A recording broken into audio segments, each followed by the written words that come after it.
Morning, everyone. Honorable Member Niti Aayog, Professor Ramesh Chandji, Dr. Alag, Suresh ji, delegates from SEBI, Mr. Bindish, Goel Saab, bankers, colleagues from the industry, and now founders, directors of Star Agri. Thank you for the opportunity. I think this is an excellent second edition of the Commodity Finance Conclave organized by Star Agri. So I must compliment Star Agri for putting this conclave together and the second edition. It's very important, as Amit initially mentioned, that this topic of commodity finance gets its due recognition and due attention and due deliberation from all the stakeholders in order to get it to the next stage. So it's a very important event. I congratulate you for putting this together, and also the types of attendees, the speaker profiles, the chief guests are indeed sort of veterans and experts in the industry. So I'm sure the industry and the conference will benefit from the wisdom that will be shared during the course of the day. I also think that this is, this conclave in the backdrop of course, immediately after the budget, but also something that has been happening, which not a lot of people may know of, and I'd like to spend some time talking about that development, which I think will be a pretty significant development as far as commodity finance is concerned. Professor Ramesh Chand talked about WDRA and the development of that authority and the Warehousing Act. One of the things that happened in December of 2016, which was a pretty significant event, was the licensing of two repositories, warehouse receipt repositories, that happened in December 2016. This has come out of a long set of deliberations that have happened between the Finance Ministry, SEBI, WDRA, and other stakeholders. Food Ministry, obviously, it is the anchor ministry for WDRA, for thinking about how to make the instrument of a warehouse receipt more safer, more trustworthy, and something that is more bankable, literally and figuratively, in terms of making it more safer for the banking system to use that instrument. And I'd like to just go back to the development of the depository system for capital markets and the kind of effect that they had on the development of capital markets itself. So when NSDL, CDSL and the Depository Act was formed, and the dematerialization of share certificates and the kind of significant game-changing effect it had on development of capital markets, I think a similar game-changing effect could happen if, of course, implemented right, and if this development happens properly for the industry of commodity finance and agri-finance through the dematerialization of warehouse receipts. So these repositories, two institutions received the initial license from WDRA. One is a CDSL sponsored institution, and the second is an NCDEX sponsored institution. And these two institutions, hopefully on 1st of July 2017, will commence their operations. And the main offering of these two market infrastructure institutions regulated by WDRA will be a dematerialized warehouse receipt. Both forms, a negotiable warehouse receipt, so electronic negotiable warehouse receipt and a electronic warehouse receipt. So these two new instruments will come into being, and I think they are quite significant in the context of this conference, this conclave, as well as in the broader priorities of developing agri-finance, commodity finance, developing the warehouse infrastructure, and most importantly to create an instrument which is safe, trustworthy, such that the farmers can start to benefit from taking agri credit and get benefit from formal sector finance through his or her produce. So I'll talk a bit about that institution during my sort of talk. But just to jog back memory again, so the main inspiration came from the development that happened in the capital markets through the Depository Act and the setting up of NSDL, CDSL organizations. Also, every new development is usually in the industry, fortunately or unfortunately, whichever way you look at it, comes after a crisis.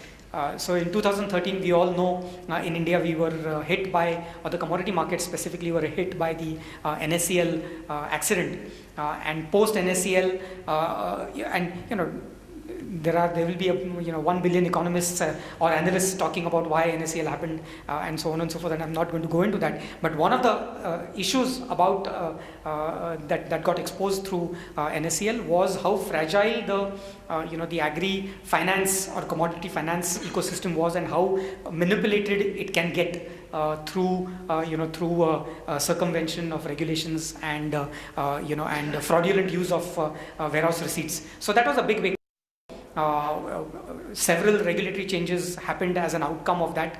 The move of FMC from Consumer Affairs to DEA, Ministry of Finance, the eventual merger of FMC with SEBI, and most recently the setting up of the commodity repositories, the warehouse receipt repositories, are I think link back to some of the issues that happened. So that event of NSCL, I think one of the lessons learned, many lessons have been learned, but one of the lessons learned is that the instrument of warehouse receipt needs to become more safe, more trusted, and more secure for bankers, and more bankable for farmers, for the producers. So that was one of the sort of issues that happened. Globally, the instrument of an electronic warehouse receipt is a fairly well established instrument.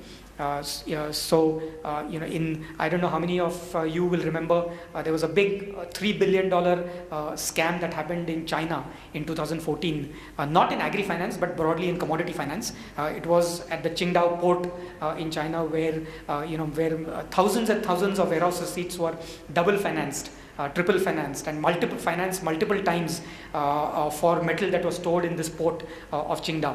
And eventually, when it blew up, the scam blew up, as all scams do eventually. It was a $3 billion sort of scam that blew up, with several write-downs, $3 billion of write-down by large reputed banks around the world. That then prompted organizations like LME, which is the London Metals Exchange, to create a product called the LME Shield, which is not dissimilar to the commodity warehouse receipt capability that is now emerging. And LME Shield, has the reputation. LME has the reputation of managing one of the best warehouse infrastructures for delivering metal around the world. And they created this sort of safety net called the LME Shield, on the basis of which a significant amount of financing improvement happened for financing metal. We've had our own issues domestically as well.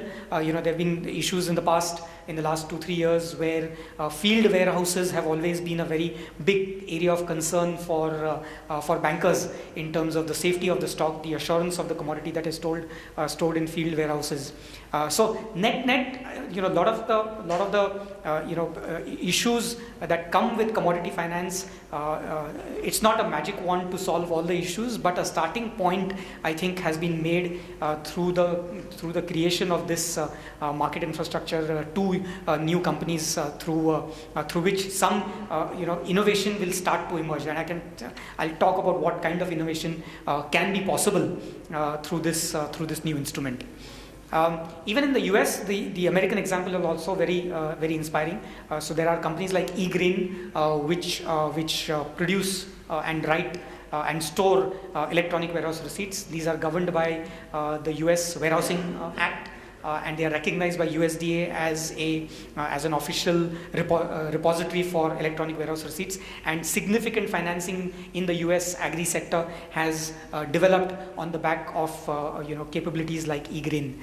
So what we are now doing in India is along those lines, and quite inspiring.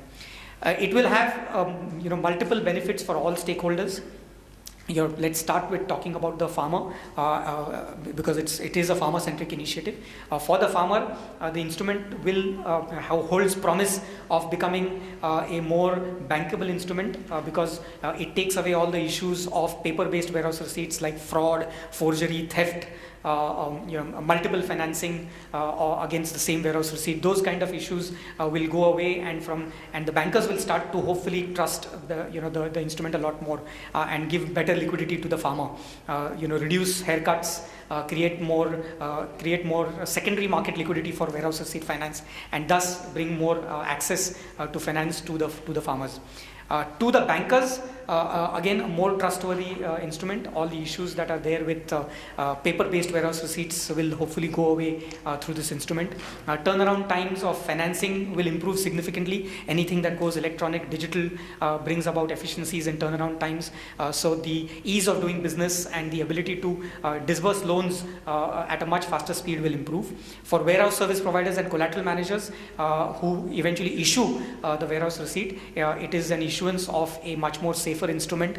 Capacity utilization for collateral managers and warehouse service providers will increase hopefully quite significantly. So it has a wide-ranging impact on multiple stakeholders. Obviously, it is not just by having an electronic record of a warehouse receipt is not sufficient to create trust and safety in that instrument. So a lot more innovation needs to happen, but that's a starting point.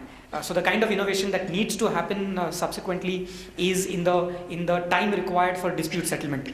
So if you go by legal time in India, and if you are looking at quality quantity dispute settlement in our kind of legal infrastructure, which could take years to resolve, it does not inspire much confidence for bankers to really consider this as a viable, profitable business segment where if we are to expect this 30,000 crore industry to become a lakh and a half thousand crores, then it needs to have a certain amount of institutionalization, and a part of institutionalization comes with faster dispute resolution.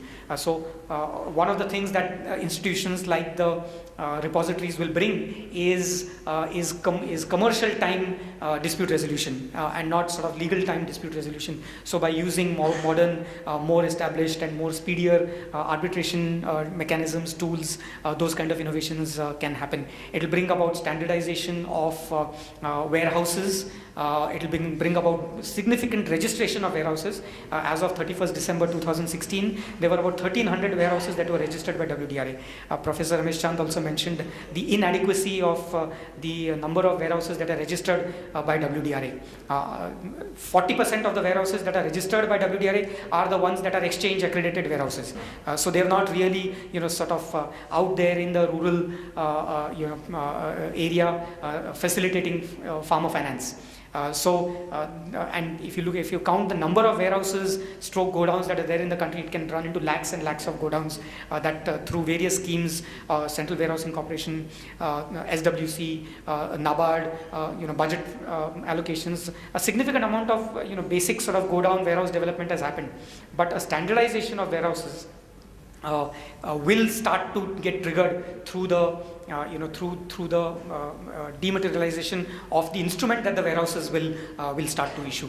So that is another spin-off benefit in terms of so dispute resolution, standardization of warehouse, standardization of grades, creating a secondary market for warehouse receipts, creating a liquidity for warehouse receipts. Once you have a dematerialized warehouse receipt, changing hands and making the negotiability of the warehouse receipts or giving effect to the negotiability of warehouse receipts will become far more easier in a demat form, as we have seen in the capital markets, than for paper-based warehouse receipts. And once the warehouse receipt market is a liquid market, in terms of disposing stock, in terms of taking on more credit, it has a significant amount of effect as well. So these are some of the benefits that come out of the new market architecture that is evolving.